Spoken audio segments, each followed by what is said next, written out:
Mais bon, waaw. J'ai une très bonne nouvelle à t'annoncer. bu demee nag man. xam nga Céline. Céline. ah Céline waay. ban Céline. muy très clair nii te mu nekk école bu bëri ay ceeb ay tub ay génn xam nga. ah mooy boy bu xees boobu noonu rek. ah exactement. waaw. non je te laisse deviner devine. non. si. non. si. soo xool daal ñun daal ñoo nekk di waxtaan démb. waaw. mais doon nañu waxtaan avant quoi. D'accord. mais démb lañ gën a intensifier suñu discussion affaire yooyu noonu. après ni ñuy gën a di waxtaanee noonu rek j'ai su que ni elle n'était pas en couple après ma ne pourquoi pas ma jox ko une chance donc là kon instant yi ngi ni doxal nii. on est ensemble. non. mais dégg ma booy. du ma sax fen de. mais sama xel mu ngi woon si booy de. ah da nga bëggoon bëgg. je t'assure. oh. c'est que nag booy yow da ngay jël rek. oui oui da ngay am lu ko gën. ba man sama lay jàppale nga am ko te booy bi booy elle me va super bien. pas du moins wuute. lu leen di wax. moom dara. non dara dama ne fii nice de gis nga. fii moom macha affaire jigéen ngeen di wax yéen ñaar. déedéet dañoo xool inspiration fii nii rek. te waruñ fi di géej aussi ah. waaw il faut ñu fi di def. kon man ngeen bëgg a ndax nii. gis naa la nga koy piis.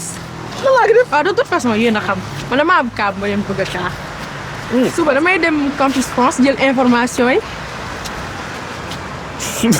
yaa ngi ree yow dama soob ngir yàlla ak sa verre yi ngeen di daf ñu sonal may ñu ak waxu jàng instant bi suñu xel ne aussi.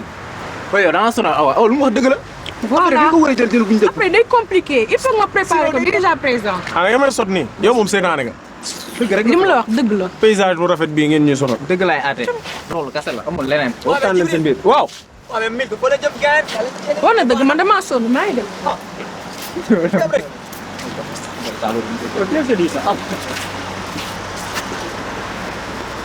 mister. lii da laay toog. waay jëm fële gain. waaw mais gisuñ la mais fii kuuloon na de yaa ah non fii moo gën a nice nag gox bi daa metti. ngi ngi kuul de ah. ah mu ngi tolloo de. yow. mais fii inspiration de déet la ah. yaa ngi gis fii bi nii. gis nga yéen yéen a bëgg jigéen. déedéet c'est pas parce que. yéen ngeen war a wax si bag bi. yéen nekk fii naan ay. yow kii day ku laaj bag lekk la wala naan. dañu may jàmm. ça se prépare déjà présent. non bag jotagul nag. ah mais tamit wala. waaw mais santé les gars santé. waaw jëlal léegi garaaw cul. ñoo bëgg si. cing mais. aja booy bokkoo si. aywa waaw. les gars à l'avenir. à l'avenir. à l'avenir. mais waay kay o date ngeen a war a wax. ndox bi jeex na de. yéen nekk fi naan date. dama ci géej gi nga tax. bu dee sérieux yow. C'est bon. Oui.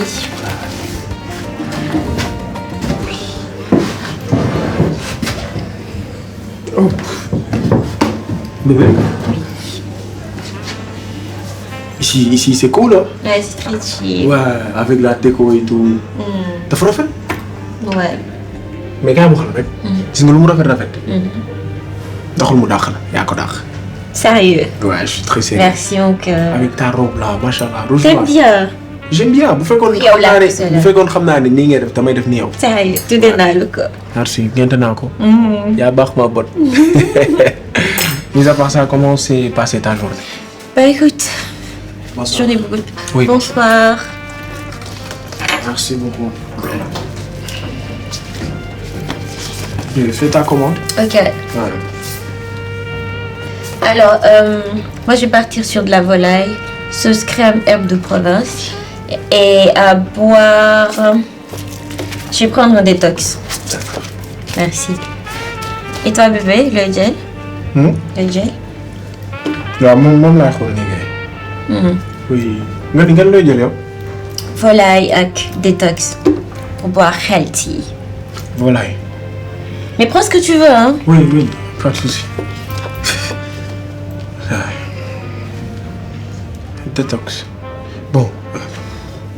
Bébé, moi je pense que de l'eau ça ira. T'es sûr, de l'eau? De l'eau rek baax. Kon dama lekk ba pare soog a ñëw. Mais en fait, on se sait, hein.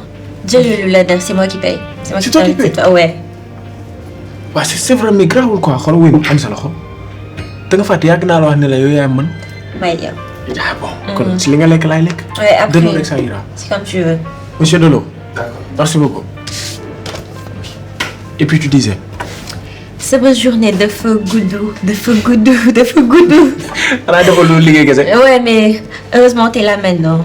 Ah mais man je suis ton sauveur, ton héros. De N'est-ce pas? ouf. Ouais, man bon, sama journée ça a été ennuyante parce que dès que Ouais, ma toi la. aussi. Mais il fallait m'appeler. Dama la doon bañ Fallait déranger. m'appeler en fait. Dama la doon bañ déranger. Mais non. te xam nga bëgguma. Toi, j'ai tout Pardon. le temps en fait. Merci. Merci. De rien. Il est efficace hein. Ouais, de ouf. Oui. Meilleur resto de Dakar en fait. Ah bon? Mais fii man mosuma fi ñëw. Ah ouais? yow yaa may dugal ci endroit bu nekk. Mais t'aimes bien au moins. En tout cas bu mu nekk mooy suñu premier mais bu mu nekk suñu Ouais, dernier. t'inquiète bébé. D'accord c'est ça. En tout cas leneen li ci topp mooy il faudra savoir ba xam seen déco yi ni mu rafetee ni mu naay seen noonu la seen lekk neexee. Mais bien sûr, dañ ko sañ. T'as des choses que. Voilà. boobaa dama leen rey. mais tant T'inquiète qu'il y a pas. aussi ah. T'inquiète, je pense qu'ils sont Merci bons. beaucoup. Ouais, je pense qu'ils sont bons, ils sont bons. Bon bon appétit hein. Merci mon cœur. Oui.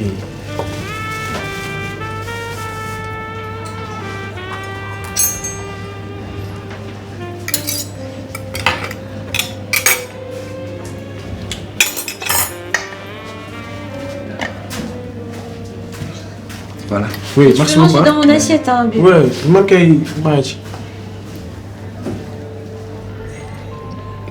Comment tu trouves? Trop cool. yaa leen de. ay def mu daal. Non, Ah, c'est ok. bon pour moi, hein, franchement. Merci. Moom sax. C'est comme tu veux, bébé. Bye, Non, bye. c'est pas. Ok, vas-y. Comment tu trouves? Sucré non. Trop bon. Tu veux du pain? Ça va, c'est un peu. Ah xanaa mooy ñuy def. Ni ñuy def. dañuy ponce. ponce. waaw yaa ngi ponce meew xoo. Xaw ma ko. waaw. mais man maa ngi xaw na maa rey.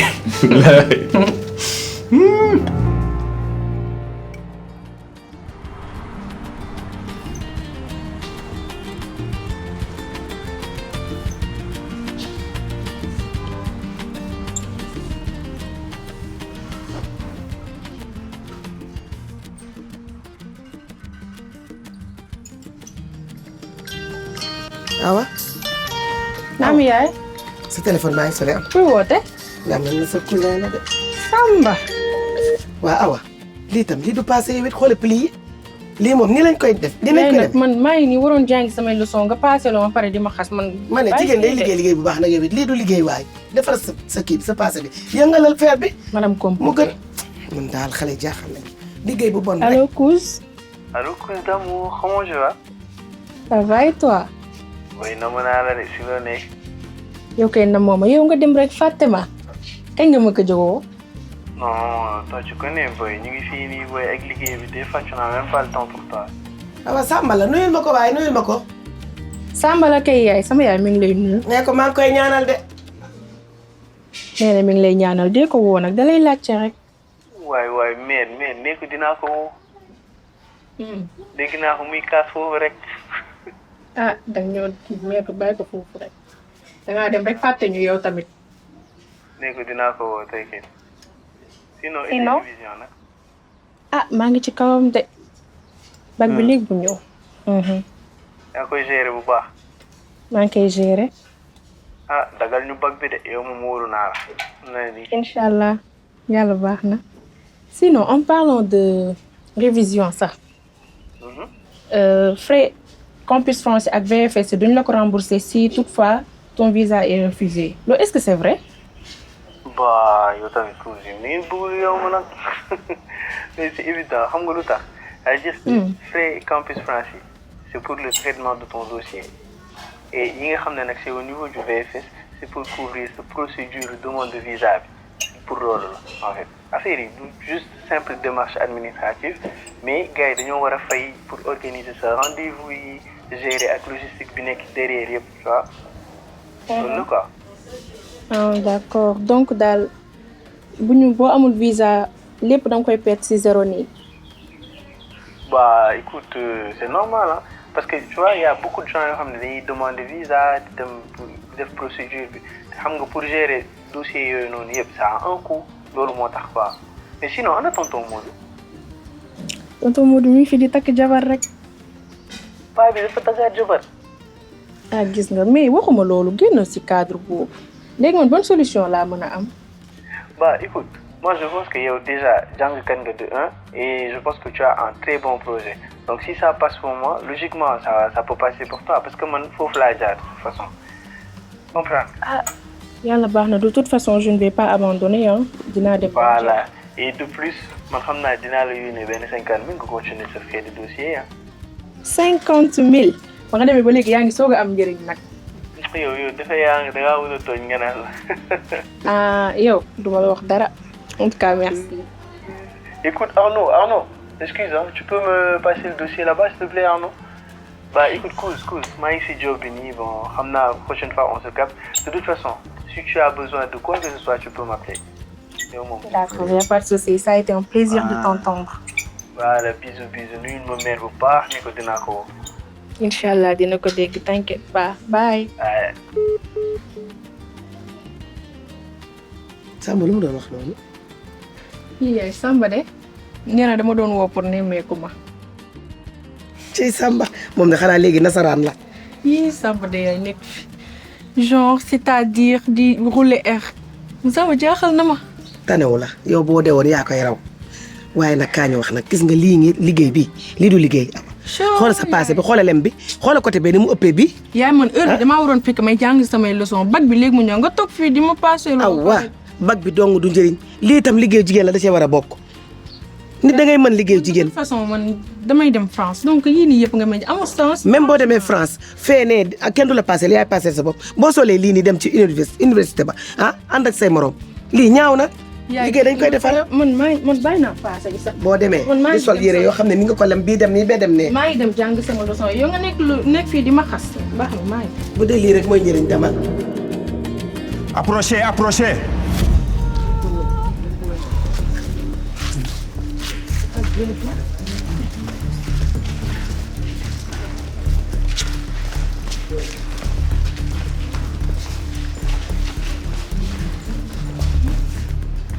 Nous allons passer à la proclamation des résultats du baccalauréat, session 2024-2025. Pour plus de vérification, après mën ngeen dem xool tableau bu noir bi foofu dañuy affiché après résultat yi bëgg naa ne ngeen déglu ma attentivement parce que su ma waxee liste yi du ma si delluwaat. La liste des élèves admis d'office par ordre de mérite. Numéro 313 705 Cheikh Sambou. Mention bien. 313 812 Mbaye Fall. Mention bien. 313 734 Malick Sarr. Mention bien.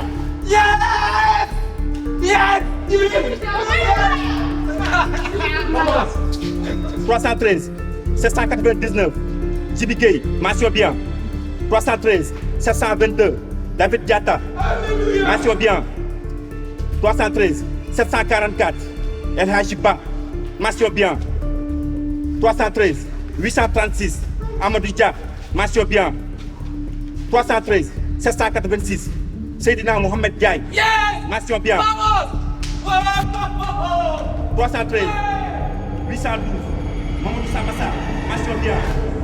313 776 Bodja Mbaw. Mention assez bien. 313 889 Djibril Diarra. Mention assez bien. 313 766 Pape Makhtar Sarr. Assez bien. 313 867 Rokhaya Sambou. Assez bien. 313 890 Arona Nia. Assez bien.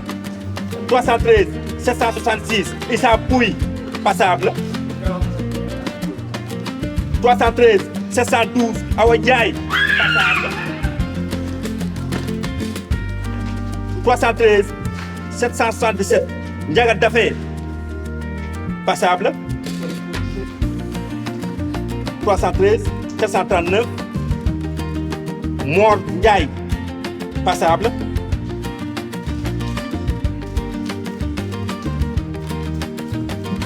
Et 313 869 Malaw Ndir. Passable. Fin de liste.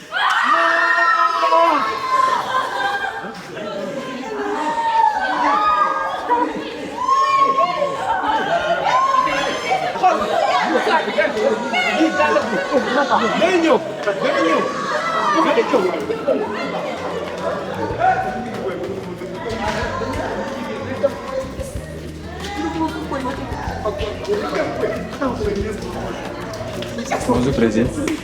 Oui. nu mu demee noonu.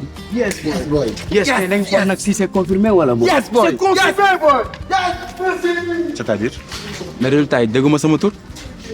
parce que tu as échoué. ban échoué xoolal bu baax sama tur moo ngi fi dafa naqaree gis boo xoolee di nga gis nga naan taa échoué. mais yow nii ngay wax président. kii taa sonné. kii dana ma ne yéen ñaar yéen ma bëgg a colomati door samay business mais doo leen ci génnee noonu de. Comment? Eh, va faire tes vacances, j'ai dit. mal éduqué quand même. baax na. Regarde-moi ça. waaye va préparer l'année prochaine moo gën ci yow. Vraiment. mal éduqué. Au fait que nous avons des sexy quoi. Mais regarde-moi ça. tu te rends compte. Ah, avec ça mu ni dafa bëgg a am bac. jàngoo defoo dara ba pare naan da ngay am bac. mënut a nekk. on va voir. Vraiment. lii kenn musu ko gis.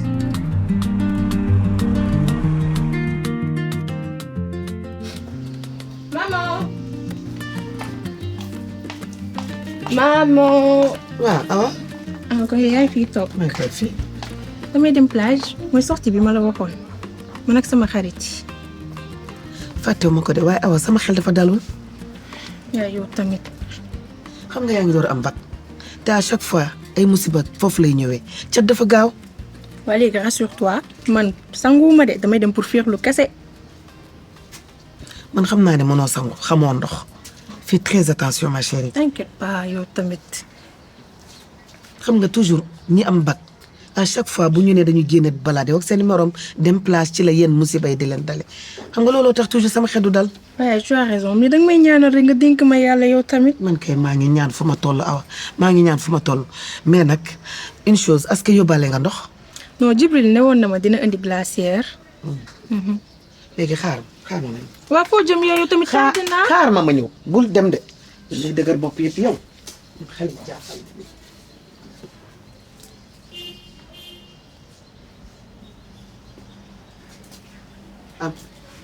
maman man soluma lii de déjà dafa tàng en plus li ma sol àndut ak chapeau bi. yow seer nga rek gis nga lii ñun suñu temps lii lañ daan sol di protéger wu contre le soleil gis nga lii da lay protéger ci rayon du soleil defal nii. xoolal xool ni mu rafetee. jàpp na ma. waaye yow yaa ngi mel ne man. non modesto na maa la dàq. waaye yaa xoolal bul def kanam gii de su ma demee kon damay inquiété wu. man daal damaa bëgg rek nga prudente. dina prudent ne t'inquiète pas. baax na. bien la maa ngi dem dégg nga. waa demal tamit. ne t'inquiète pas nag. d'accord boo inquiété wu xam nga ni du ma nekk si jàmm. waa demal. waaw baax na maa ngi dem dégg nga. d'accord. sois prudente ma chérie. fais attention à toi.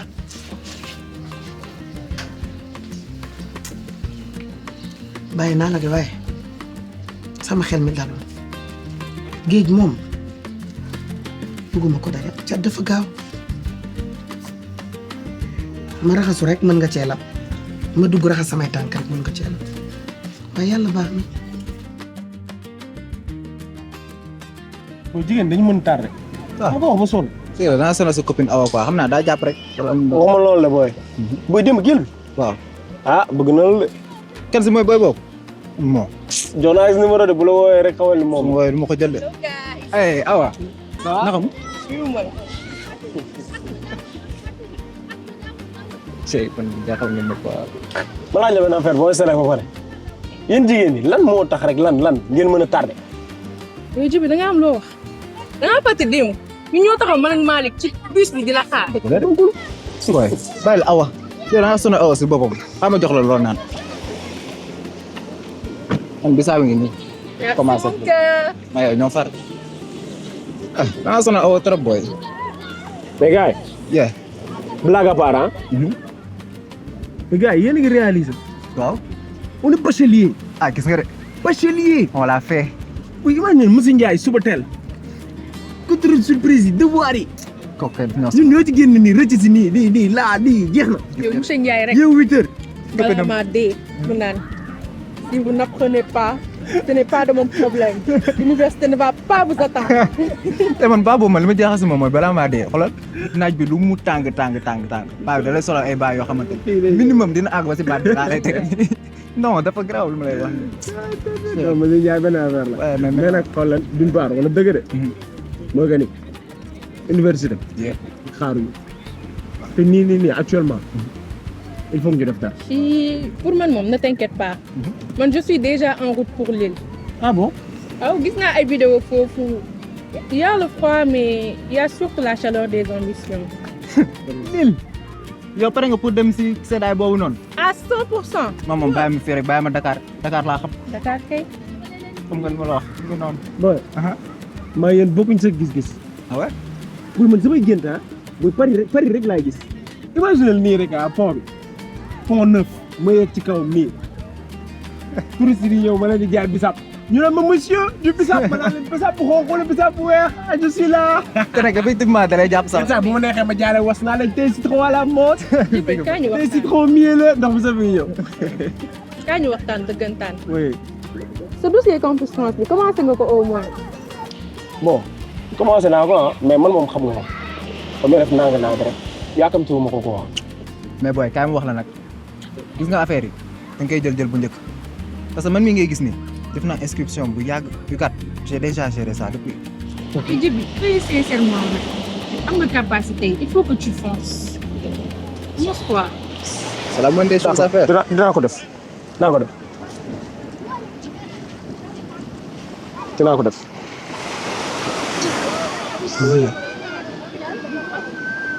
gars yi waaw man xam naa je vous laisse de. foo jëm exam. foo jëm. dafa am lu ma war a defal sama yaay nii léegi. ba jàmm la. sa yaay jàmm la. jàmm rek laay dox. waaw baax na. mais après on se capte. waaw déggoo yow. jeex na. jaajëf. mais bul fàtte de te dañoo am rendez-vous ci photographe bi. damay ñëw bul wax dara yow. waaw bul tardé nag. ayca waaw. da ngay xaar mooy la puusal ma toog. doo ñëw toog fii am na place. fii laay toog Malick. man awa dama jaaxal la. voilà. leer na ma ni. waaw Céline moo ko bind. mu ne muy def genre sama yaay kii dama ko xamee. non peut-être yaay moo ko woon nag saa waay moom xam nga ko rek ay biir may jëm ko rek sama jaan la. te waxuma la sa piir takk na de. ah. lii laa takk. leer na ma ni yow. non sérieux côté bii sax am.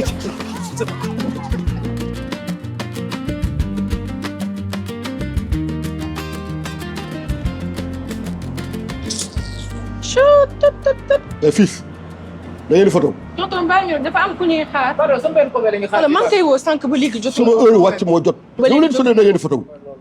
da ngay xaar sama heure de santé la quand même. tonton ça va. ça va vous allez bien. photo carte d'identité dañ ko. c'est possible 4 photos wala 8 photos. 4 baax. non est-ce que dama jël 8 photos. 8 photos. non bàyyi ma jël 8 c'est mieux. mais bon c'est à toi de voir. bàyyi ma jël 8. c'est bon allez-y.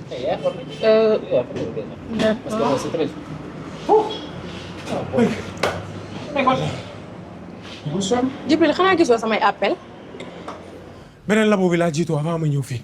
bu paree yow sa yére bi mi ngi froissé yow fan nga nekkoon. courant dafa coupé dama daw ba yegg si fii. yow xanaa si bël fukki jaay nga ko jëlee. français nga moo nekk. xanaa gisoo sa t-shirt bu gàtt bi. booy yaa ngi si nag bu seesee. mooy loolu quoi. ngeen ñëw pour photo. ñu ngi jégalu fekk. si Djibril daal wala si Djibril. toogal correctement mais ni nga toogee baaxul comme un soldat. waaw tàng na est-ce que ci dégg na la nga. retournez derrière vous. poster bi kan la. le président. c'est l'œuvre du professeur. ah bon. non waxoon naa la ñu ñëw fii. booy kaay donc kaay ñoo bëgg a photo ou quoi. je peux pas attention. Djibril. yaa ngi xëy na jigéen de yow fan nga jóge. bon j'y ai pensé xalaat naa ci bu baax et tout et puis je pense que finalement fii laa toog jaage. Jure. xam nga yow mënu ma dem saa Trop bien. donc je suis obligé de un pour être près de toi. Oh. et de deux pour voilà xam nga dama ragal seddaay. Ouais, bah écoute, du coup, man aussi, je pense que Madame Filades pour rester avec toi. Et puis, relation à distance, flemme. En plus, toi, il faut que je te surveille, en fait. on a nga bàyyi li nga def.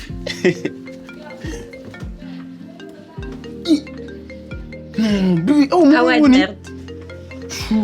dama fàtte carrément dama ñu waroon ko ngi si photographie. dama bëgg kaa. yaa wax xaw ma sa kër yaay xaw ma lan. nee na ma ni kër Seli nga nekk mukk ma rek man sa xarit laa. su ma demoon suñu kër xam nga dem léegi. waaw demal ki pare demal. da ngay photo ou pas. allez-y. Tiens-toi correct, ouais, c'est bon.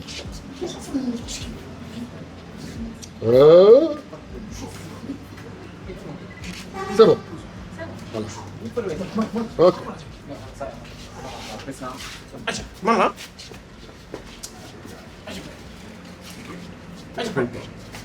baax na. Doucement.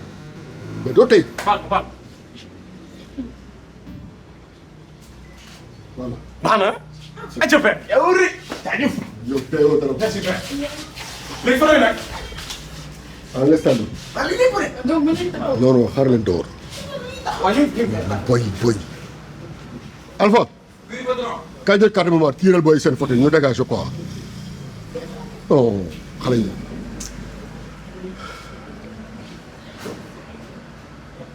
Brésil. ak tuuti njëg la.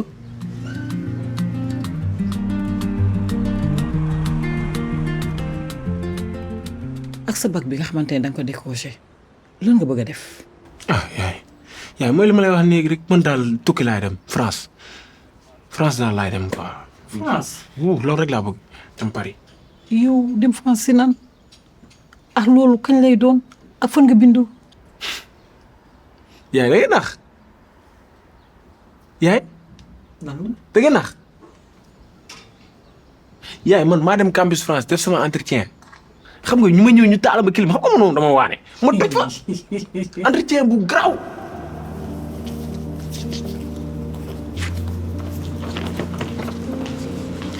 Monsieur Diarra Djibril. Monsieur Diarra Djibril. Présent, je suis là. Vous allez bien? Oui, je vais bien. Très bien. Attention. Désolé. Oui, c'est pas grave. C'est bon? Oui, monsieur. Venez avec moi, s'il vous plaît. Voilà, c'est là. Asseyez-vous, Monsieur Diarra. Merci. Alors, Monsieur Diarra, vous allez bien? Oui, je vais bien. D'accord. Et vous avez votre dossier avec vous? Quoi? Ou le dossier, s'il vous plaît? Oui, ça. C'est bien au complet? Oui, tout est. D'accord. Est-ce que vous avez bien noté votre téléphone aussi? Attendez que je vérifie. D'accord. Vérifiez, s'il vous plaît. Oui, c'est bon. Alors, Monsieur Diarra, est-ce que vous pouvez vous présenter, me parler de votre projet, s'il vous plaît? Bon, moi, c'est du riz, hein. Et puis, j'ai choisi différentes formations dans la vente sociale. D'accord. Oui, car ces domaines m'intéressent. D'accord. Et je pense aussi qu'avec mes notes, je pourrais faire... je refais AS. D'accord. Oui. Monsieur Diarra, vous êtes stressé? Non, détendez-vous, ça va bien se passer, d'accord? Alors, vous pourriez me dire ce que signifie AS et quel métier envisagez-vous à l'issue de cette formation? Que signifie AS? Oui. Bon, je comptais me renseigner après l'entretien. D'accord. Oui, c'est ça. Je comprends. Alors, Monsieur Diarra, nous avons bien les informations qu'il nous faut, d'accord? Alors, les universités vont vous répondre dans quelques semaines. Est-ce que vous avez d'autres questions? Non, c'est bon. D'accord. Alors, Campus France vous remercie, Monsieur Diarra. Ah, c'est fini? Oui, c'est fini. Oui. Allez, passez une très bonne journée. Oui, merci beaucoup. Au revoir. Merci. Et bonne chance pour la suite. Merci beaucoup. Au revoir. Monsieur Diarra? Oui. Votre dossier? Désolé. Au revoir. Merci beaucoup. Bonne journée à vous.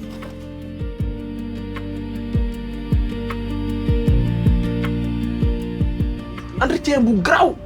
ma ñëw wax la ko. kañ la. yaay loolu 6 mois 8 mois la def. yaay loolu yàggul waaye yow itam. je me rappelle. ba nga waxee laa fàttali ko dafa yàgg. yaay yow loolu 8 mois la di dafa yàgg. yaay 8 mois dafa yàgg. ah waaw naa xaj na ci nag te nag damay jël âge damay jëm mag. déedéet loolu duma ko nangu. damay jëm day màgget. waaw maa ngi jëm mag maa ngi jëm mag. loolu duma ko nangu. bëgg naa nag bis bu yàlla defee. ba li nga bëgg lépp sotti. fu Momadou teg tànkam rek nga teg fa sa bos. ndax xam naa ne jom ji nekk ci yow nekk na ci moom waaye nag gu ko raw laa yaakaar ci yow incha allah rabbi bëgg naa bis bu la yàlla teralee ba nga dem ba tekki incha allah rabbi nga teg sa tànk foo fa mu ko teg foo toll nag comme ni ma la ko waxee maa ngi lay ñaanal te it foo nekk yu yàlla na fa nekk waaye li ma la wax léegi dénkaane la bàyyi ko xel bu baax a baax a baax yàlla baax na. yaa sas nga ma. waaw bàyyi xel bu baax li ma la wax. waaw doo toog. maa ngi ñëw. waaw man naan café gu naqadi rek.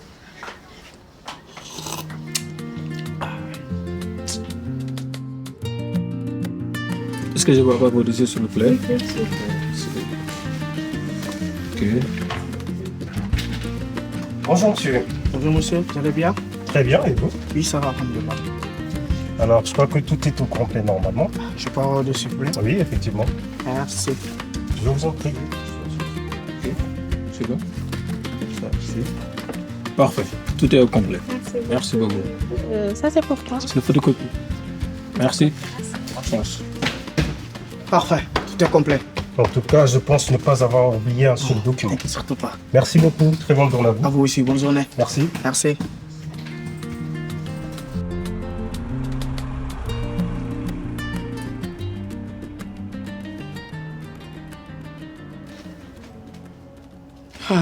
alhamdulilah. waaye yàlla xamul naa ne doo tëj buntu tëj fenêtre. Johnny Travel. Études à l'étranger. Assistance visa. Yes. waaye yow sama solution ngi nii. non waaye liggéey foo mu dugg si léegi jarul sax xaar. seen numéro ngi nii.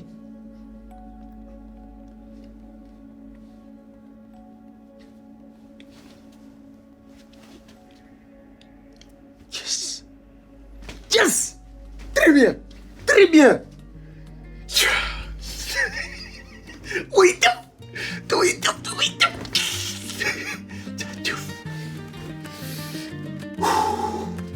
waaye yow bu ma xëy sama dem bi nii.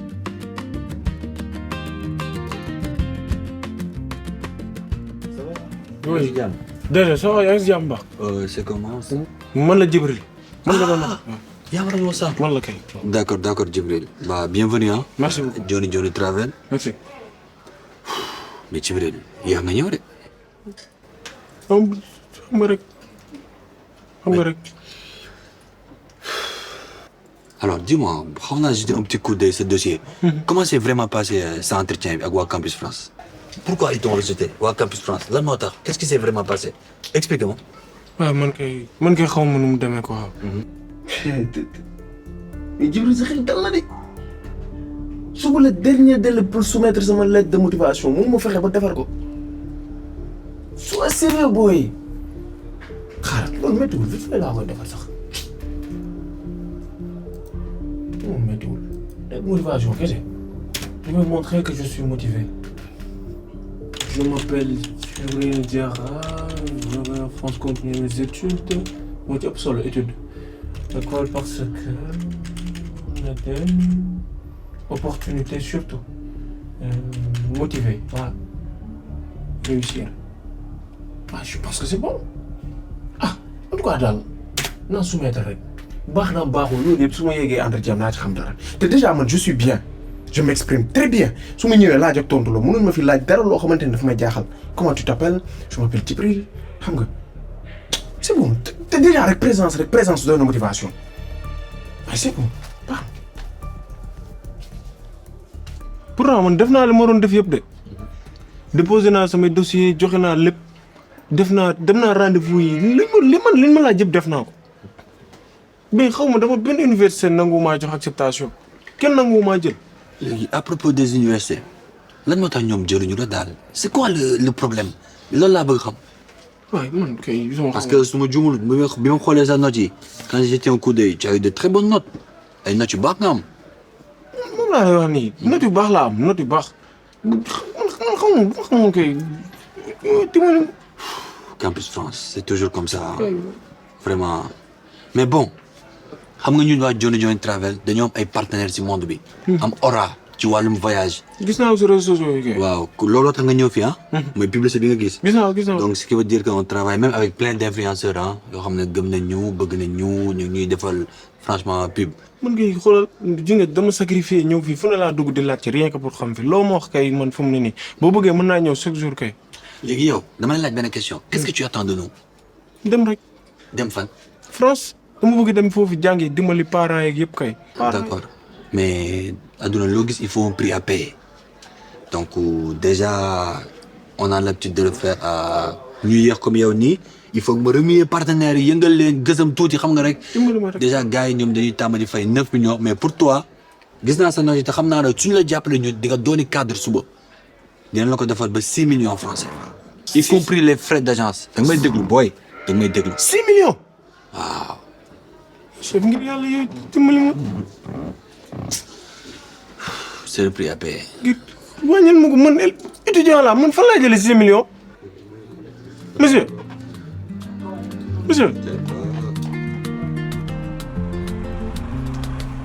yaay Jibril maa ngi nii maa ngi si jaamu maa ngi toog dangaa sañse macha allah sa daal yi dafa rafet. gis nga de yaa ngi ko jëndoon. xàmme naa koy waaye xalaatu moo ne na mel ni de. yow itam macha allah da nga def. ah waaw mais c'est normal. rafet na trop ni nga toogee. ni laa toogee yor sama téléphone. boo wéet xam boo fi nekkul damay wéet. li ngay toogee neex na. Jibril. lan la. yaa dara tàng. Jibril. maa la jur de sa kanam nu mu mel xam naa ko noo ñëwee it xam naa ko wax ma lan la. yaa du dara du dara du dara yaay. Jibril. mais Jibril sa kanam gi sens la Jibril daanoo xeex. déedéet xeexuma. yow yàkkan la. garaawul yaay garaawul du dara. Jibril gaawee ma bu ma rey am na nga bëgg a yëgal sama tension bi wax ma yàkkan la wax ma léegi ma dem régler ji ko. déedéet xeexuma yaay man xeex yaay fàttaliku li ma la doon wax mooy. yow bàyyi sa yi. affaire campus France. waaw yaay fàttaliku. dañ la may visa. ah yow waxal ak man génn sa yi nga nekkee. yaay benn université nangu ma jël am benn acceptation. benn accepté wala mooy lan ah. du neen cukki jam naka jekk ma xam ne du neen waaye feralal say rongañ te xam ne lu loxo def loxo mën na ko dindi. déedéet du loolu biñ toogee fii nii ma lay wax affaire université. man damay bëgg danga ma bëgg a rey wala la wala danga bëgg sama tension bi yeeg. am na lu ma la waxul mataluma def. mataloo lan. ay waxuma la lépp daa am lu ma nëbb. nga nëbbatu ma Jibril man sa yaay lan nga ma nëbb. entretien bi dara baaxu si. entretien bi dara baaxu si. def naa lu ma mën mais dara baaxu. si yow la wala si ñoom wala si lan loolu laa bëgg a. si man la man defuma dara. yaay dama la ko nëbb bëgguma nga am lu metti. Jibril maanaam man ngay fen. fen ma dama la doon wax. sa papa nii la ma daan def yow nga ñëw di ma def ni man lan laa def yàlla man lan laa def yàlla. bul wax loolu. waaye yow mais dëgg na man bul wax loolu. yow Jibril lii lan la yow sama torox tàngi ngay wër wallaay di nga xam ne mënoo maa toroxal mënu ba man ka la maa toroxal ma toroxal la ba nga ne tot. yaay du ma def loolu billaahi du ma def loolu wuy ma yaay ba paase maa ngi gis benn agence voyage Johnny voyage la tudd nee nañ bu ma amee vite fait ñu yëpp moo ma tukki 2 semaines rek moo ma des dinaa fa yóbbu sama bourse. Jibril bourse lan la man. franchement c'est bien là. bourse lan la mën a laa wax. yaay may fay dang lay defal pour noppil man war nga ne man dematuma màkk dematoo France Jibril yow Jibril kon yow sa mborom yëpp dañuy dem man yow da Jibril yow yaa fi des. du am na ku la defal bàyyi ma bu teggi ma sa loxo am na ku lay defal. jaay mu def nii. même pas 2 semaines man dinaa xam ni may def yaa ma bëgg a toroxal waaye du ma torox. yaay foo jëm.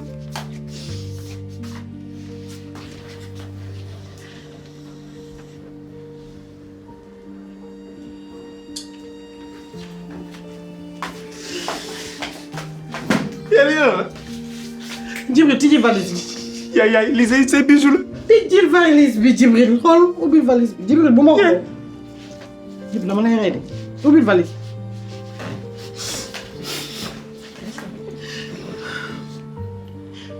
Jibril ubbil valise bi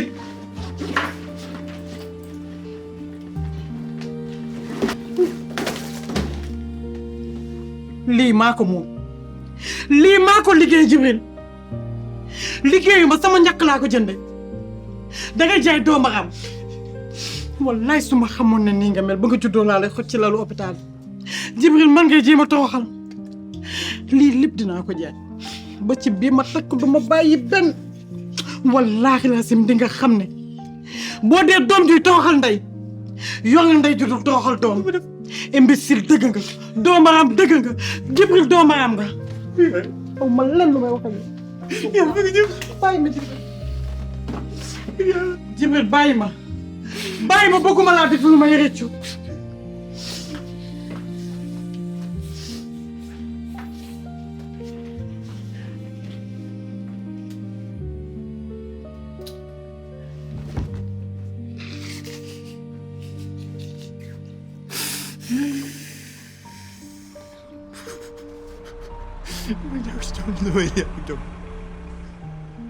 Malik, c'est vrai que la France brille de mille feux. Pour beaucoup, mais a aussi ses propres lumières. Te gis nga suñu université yi Malik, c'est des greniers de grands esprits, de très grands esprits même. Man, par exemple, j'ai foulé les bancs de l'UCAD, l'université Cheikh Anta Diop de Dakar. Te tey rëccuwuma ko. Bi ma paree sama formation li ëpp ci sama promotionnaire yi dañu préféré dem à l'étranger mais man je suis resté te tey gis nga tey lan la ma jural ce cabinet que j'ai fondé il y a plus de 30 ans. Mais ce n'était qu'un rêve. Mais tey anamu le cabinet emploie plus d'une vingtaine de personnes des jeunes comme toi yoo xam ne dañu gëm ni ñoom mën nañ fi liggéey mën nañ fi toog mën nañ fi tekki. Effectivement papa ni nga wax nii moo tax je me dis que ni mën naa réaliser fii dara Sénégal. D'ailleurs j'ai prévu de faire du droit parce que avant bac bi j'avais le choix entre UGB et UCAD, mais finalement dama inscrire UCAD. Bëgg naa créer sama propre entreprise bu am doole parce que je dirais pas que ne bëgg naa def exactement comme li nga def yow, mais je peux faire quelque chose de mieux, ça j'y crois. Et j'ai vraiment pas le temps di daw derrière ay papiers. Te tamit peut-être je te l'ai jamais dit, mais papa, je me vois en toi. Da nga mës a nekk sama source d'inspiration man li ma soxla rek mooy nga ñaanal ma te je sais que ne soo ma ñaanalee je vais te rendre fier.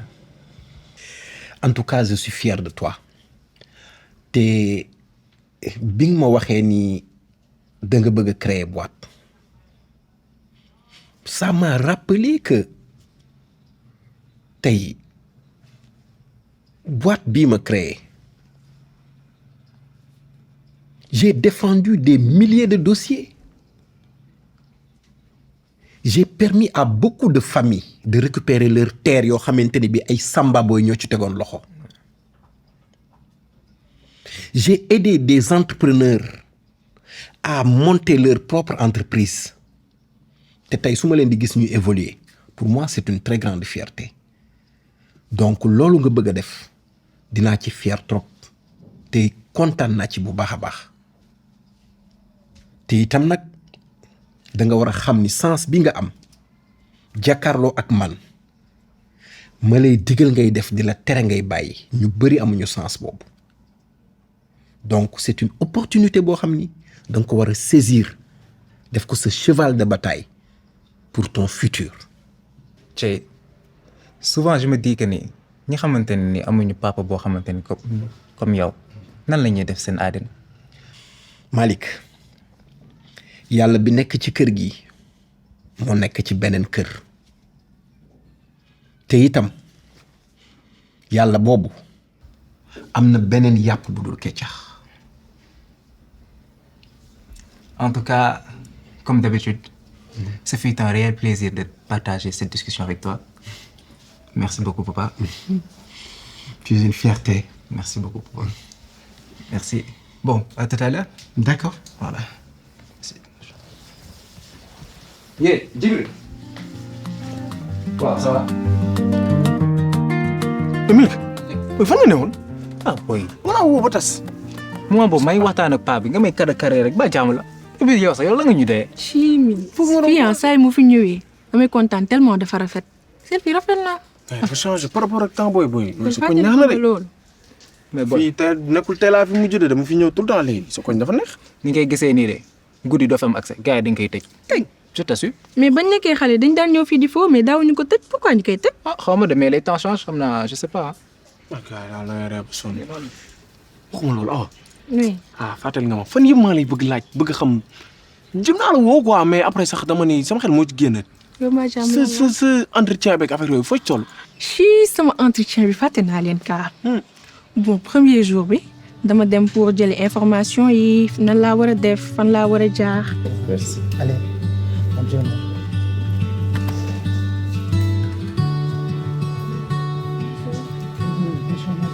Ça va, vous allez bien.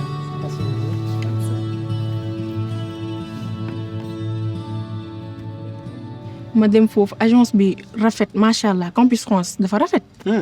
daal di may joxaale benn QR code boo xamante ne dañ koy scanner mais affaire bi gis nga ba ma demee. toog suñu kër ba lire page par page ligne par ligne laa xam ne affaire bi du caaxaan. lan si noo koy caaxaan du dem il faut que nga sérieux xam li nga bëgg dëggantaan pour nga mën a réussir affaire bii nii ba mën a dem. lan nga doon lire visa bi wala lan. non dama jël QR code bi daal di koy scanner après mu génne ma benn vidéo tas baare. tas baare tas lan. tas baare. du tas baare tas baare. waa mais xamu leen loolu. non ñun xamuñu ko wax ñu. benn genre dessin animé la bu lay expliquer procédure yi nan lay demee ba nga jàngi France. j'ai reçu l'audio boy mais il faut que ngeen def ko léegi nag suivez le processus Campus France moo gën bu leen déglu benn agence. tas baare benn vidéo la en forme de dessin animé. boo xamante ni da lay expliquer nan nga war a def ak ban yoon nga war a jaar procédure yëpp ba nga dem jàngi France. avant ngay am visa wala après nga am visa. avant après da lay wax lépp. après aussi da lay jàngalaale nga da lay joxaale benn prévention benn mesure de prévention contre agence yi nga xamante ni dañuy nax xale yi parce que il faut que vous fassiez attention am na agence yoo xam ne dañuy nax xale yi de. ah bon. bien sûr. am na ñu naxaate. oui. fii. bon après ma dem sama entretien bi la dame xawoon naa ci tuuti mais elle m'a tellement rassurée mu dugg mu poser ma ay questions ma répondre ko. Nous venons de vérifier votre dossier académique. Est-ce que vous pouvez vous présenter et nous parler de votre projet d'études? Bonjour. Comme vous le savez déjà, moi c'est Awa Ndiaye. Je suis élève en classe de terminale scientifique. Je suis passionnée par la construction de bâtiments, les grands ouvrages et j'ai choisi de faire génie civil. J'ai eu l'opportunité de faire un stage d'observation dans une entreprise de BTP. Je me suis renseignée sur les formations et les débouchés dans ces domaines. Parfait. Et plus concrètement, quel est votre projet d'études, Madame Ndiaye? Bon, j'ai fait 7 choix. 3 en licence sciences pour l'ingénieur option génie civil, ainsi que 4 BUT en génie civil pour maximiser mes chances. Bénéficier d'une formation aussi théorique que pratique, et car ces 2 parcours me permettront de devenir ingénieur en génie civil. Wow, intéressant tout ça. Et pourquoi avoir choisi la France? Parce que les formations sont bien encadrées, surtout en BUT. Et j'ai vu que certaines universités proposent de l'alternance. J'ai aussi une tante à Lyon, mais je compte me débrouiller par moi-même grâce à un job étudiant. Ok. Mais surtout ne pas oublier que vous partez pour vos études. D'accord, madame, mais j'ai une question concernant mes résultats. J'ai eu des difficultés en première, mais je me suis ressaisie. Pensez-vous que j'ai mes chances? Votre dossier, il est bien préparé. Il est clair. Il faut savoir avant tout que la réponse ou la décision finale, elle revient aux universités. En fonction de la qualité de votre dossier académique, de la cohérence de votre projet d'études et de leurs critères propres. Donc, vous recevrez une réponse sur la plateforme Études en France. Il faut vérifier votre compte régulièrement et il faudra rester patiente. Donc, en attendant, je vous remets ce guide Mon séjour en France qui va vous aider à mieux vous préparer pour la suite. Bonne chance à vous, madame. Merci, madame. Je ferai tout correctement. Merci. Merci. À très Allez, au bientôt. revoir. Merci.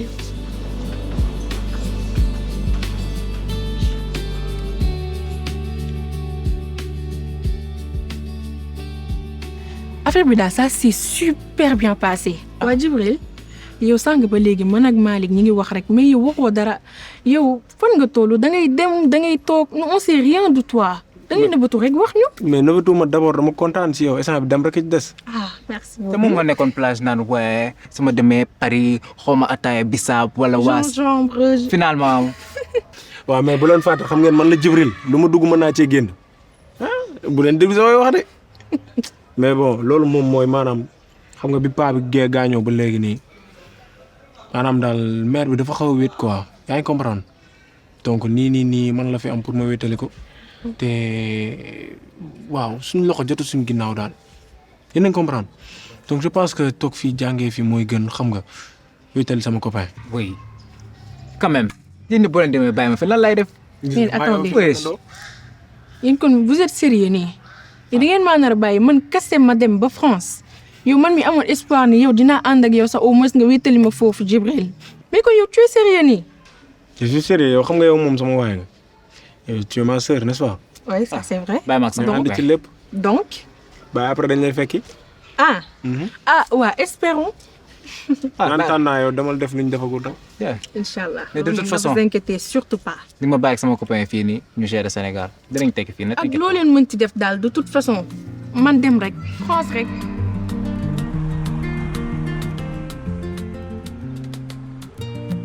jaru ko yaay booy jaru ko ku yàgg liggéey si xaalis boo téye 6 millions rek da ngay xam ne loolu la. Kéba. macha allah. dina am lu ma dugal si tiroir bi ah.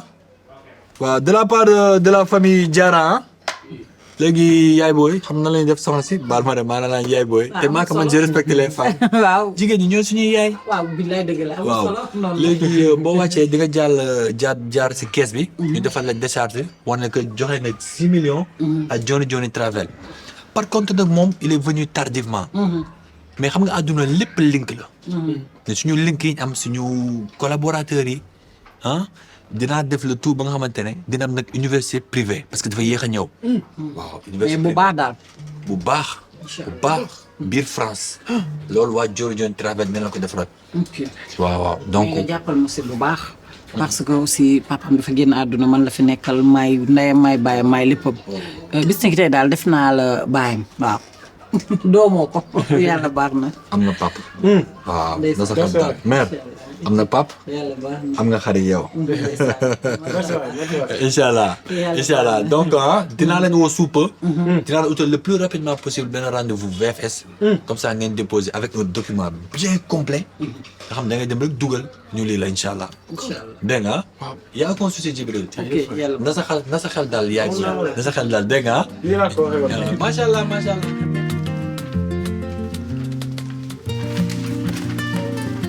Le numéro RRAP est appelé au guichet 4. Fiston. du yow la ñuy woo. waaye bàyyi leen caaxaan. merci.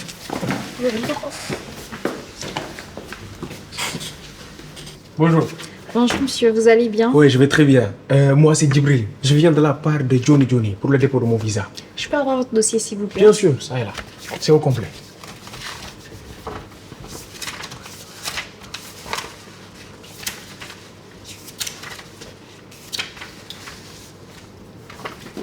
Monsieur, s'il vous plaît, il vous manque l'accord préalable d'inscription. Il manque quoi? L'accord préalable d'inscription.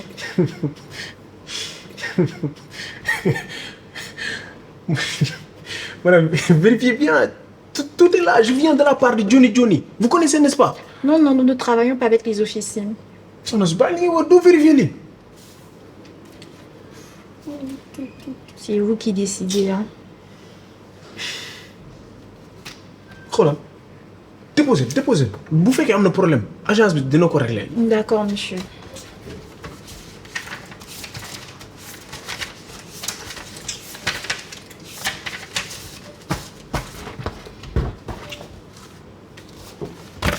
Le numéro RRAP3 est appelé au guichet 4.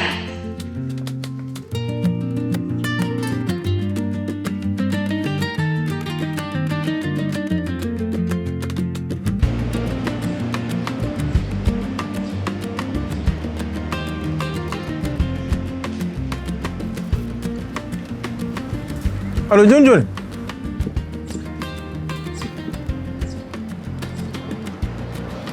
Ah, merci.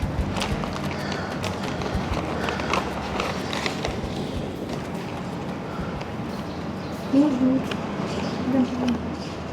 Oh.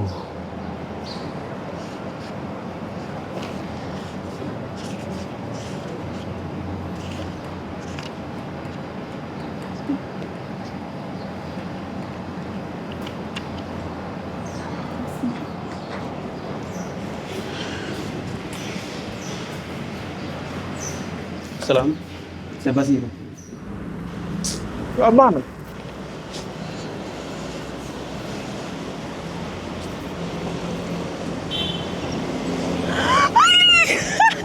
alhamdulillah am naa ay waay alhamdulillah xaar ma woo sama yaay.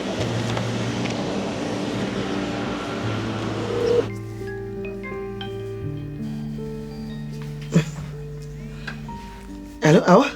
allo yaay. noo def. yaay yow devine rek léegi laa fay soog a génn. lu ñu wax. yaay am naa visa. nga ni.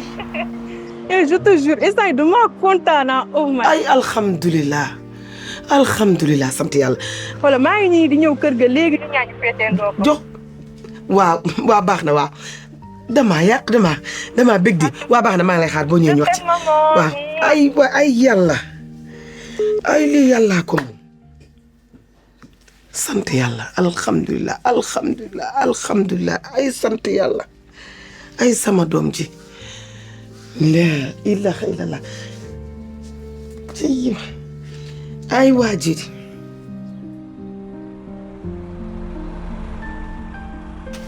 léegi xaar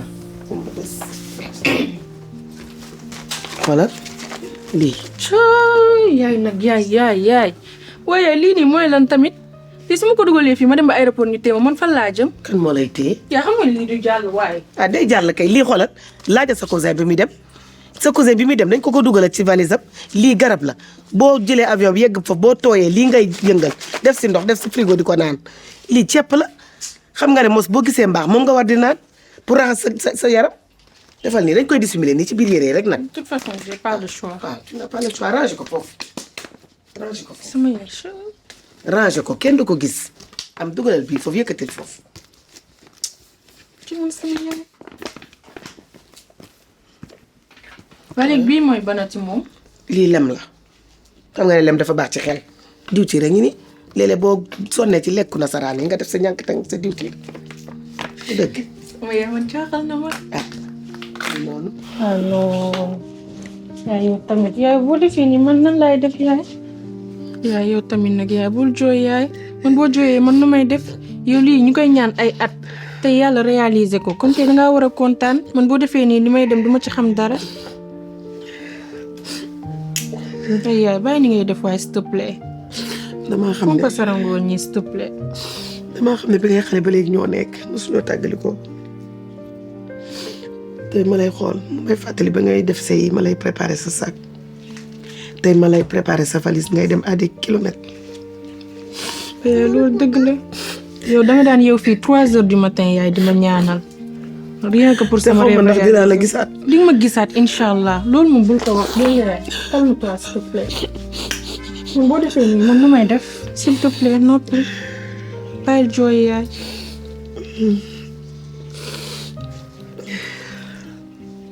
bàyyi ki ngay def s'il te plaît.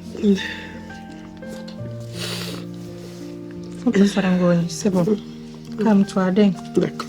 Inch'Allah bu ma demee dinañ déggante chaque jour. Inch'Allah dinaa réaliser sama rêve. ñëwaat fii nii fekk la fi teral la yóbbu la màkk defal la lépp loo bëgg ci àdduna.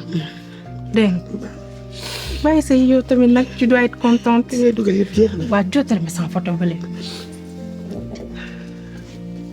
photo bi kay xanaa dig ma ko bàyyee ma di la ko xoolee. tu as raison waa li garder ko dégg may nga ma ko. may naa la ko. yaay sama yaay yow tamit nag. dégg nga. entrez. salaam. Ça va maman? Ça va très bien. ñoo ngi fee. jàmm rek. Ça va très bien. Ba jàmm la. jàmm rek waxtaan leen ak seen xarit. Inch'Allah. Da ngay jooy. waaw soxna si yaa ngi jooy lu xew ñu ko demee noonu. waaw mais ko defee ko. yow ku la bàyyi nga yóbbu sa pull bi nga xamante ne depuis 6e la. bien sûr. nga xam nga ne pull bi sama gàllaaj la li mën a moom 6e ba terminal au moins di xam naa ne su ma demee France dina ma sauver ci seddaayu lil bi. ah on espère bien. Et jàpp na lii moo lay sauver seddaay bi. waaw. mais wuy ma gis nga ni pull bi nekkee woon sa gàllaaj wala mu ni mu nekkee sa gàllaaj ba léegi nii yow noonu nga doonee suñu gàllaaj à chaque fois suñu santeer yow yaay ki ñu daan teg ci yoon te bu fekkente ne wax dëgg-dëgg rek tu vas trop nous manquer te nii namm nañ la sax te dama ko. Vous aussi vous allez vraiment me manquer en fait da ngeen war a xam ne lii du au revoir li benn décalage horaire kese la. décalage horaire décalage climatique ngande bu toll nii. moom il n'est jamais sérieux. chum Malick. en tout cas les gars. jaaxal nga ma. lenn moo wóor. je peux vraiment pas parler mais.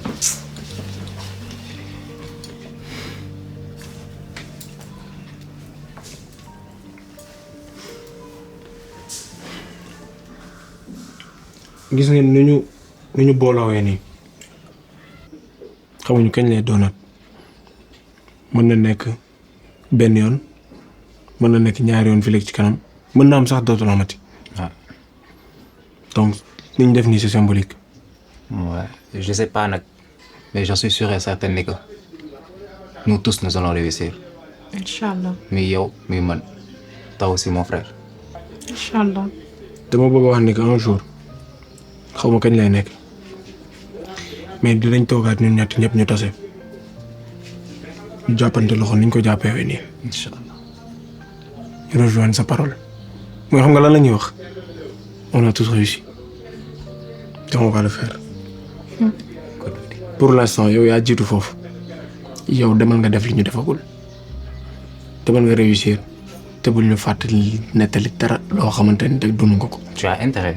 ba ci li gën a metti. waaw. je vous le promets lépp lu mu dund foofu Inch'Allah dinaa leen ko wax ngeen jox ma conseil parce que vous serez toujours mes frères vous n'êtes plus mes amis. samay frères ngeen.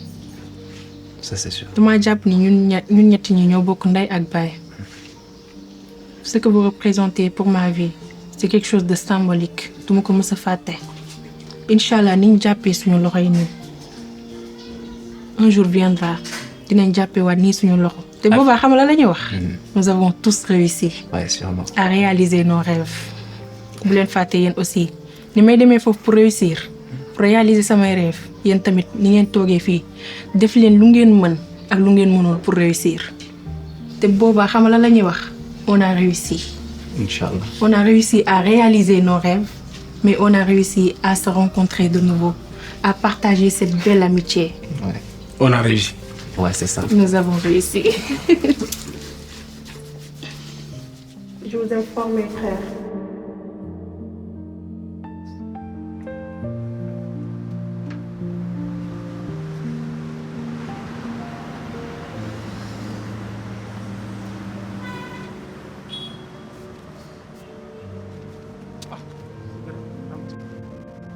moom mooy bienvenue dans la France rek.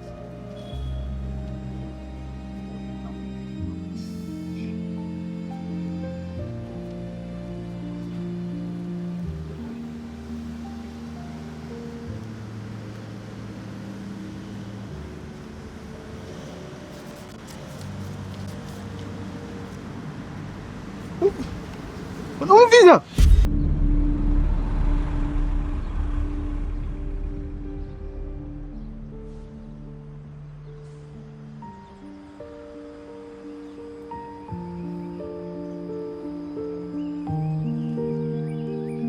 Merci. Bonjour. Bonjour. Vous allez bien? Bien et vous? Super. Bien. Je peux m'asseoir. Asseyez-vous. Merci beaucoup. Bien sûr.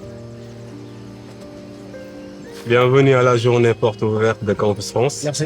Vous êtes ici pour en savoir plus sur les études en France? Oui, c'est ça, c'est ça. Ah, c'est une excellente initiative. En quoi on peut vous aider? Bon, en fait, j'avais commencé des études de gestion. J'ai validé la première année. En ce moment, je suis en L2. Et je voudrais savoir si c'est possible de candidater en L3 AES. D'accord, mais c'est dommage, je suis vraiment désolé. Mais pour cette année, vous n'êtes pas éligible car votre cycle est en cours de validation. Mais par contre, quand vous serez inscrit en L3, vous pouvez tout à fait demander des masters. Ok. Le programme AES est très important. Mais vous devez vraiment montrer que vous êtes motivé et que vous avez un projet cohérent. D'accord, je vois. Mais c'est sûr que je pourrai postuler l'année prochaine, n'est-ce pas? Exactement. Super, ça me va. Mais vous devez bien préparer votre dossier, suivre les étapes et vous devez aussi vous renseigner sur les écoles et universités qui correspondent à votre projet. D'accord. Vous pouvez aussi vous rendre sur mon espace SN. Comme ça, vous pouvez vous renseigner aussi dessus. Comme ça, vous allez discuter avec un conseiller et poser toutes vos questions. Vous aurez toutes les réponses qu'il vous faudra. D'accord, super. Merci, c'est bon. Merci beaucoup. À la prochaine. Bonne chance. Merci. Merci beaucoup. Ok. Excusez-moi, monsieur. Oui. Ça, c'est pour vous. Merci. Toutes les renseignements. Merci beaucoup. D'accord, Voilà. merci beaucoup. Ciao. Allez, au revoir. Ouais. Bonjour. Ça va, vous allez bien? Elle portait ses rêves, plus lourds que ses nuits. Chaque billet gardé sonnait comme un cri. Marcher, traverser, douleur étouffée, pour que son fils s'élève là où elle n'a jamais marché. Elle priait en chaque souffle un espoir.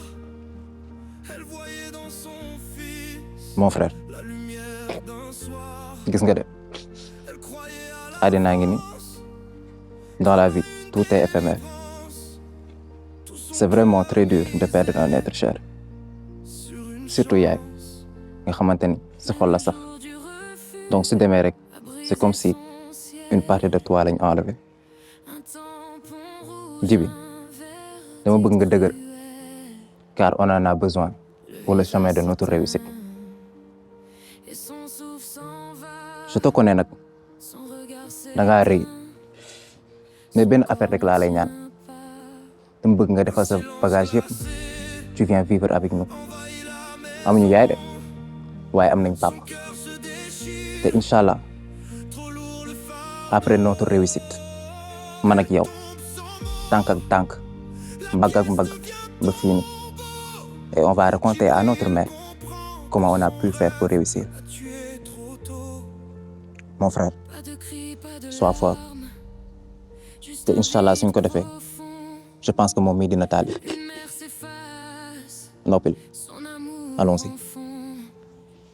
Elle est morte d'avoir trop cru en demain, morte d'avoir porté l'avenir dans ses Sois fort. mains. Et Djibril demeure Kéba avec ce poids ñu dem. immense. Le prix d'un rêve devient une sentence. Quand la mer s'éteint, l'espoir se déchire. Et dans le silence, il n'y a plus que le pire.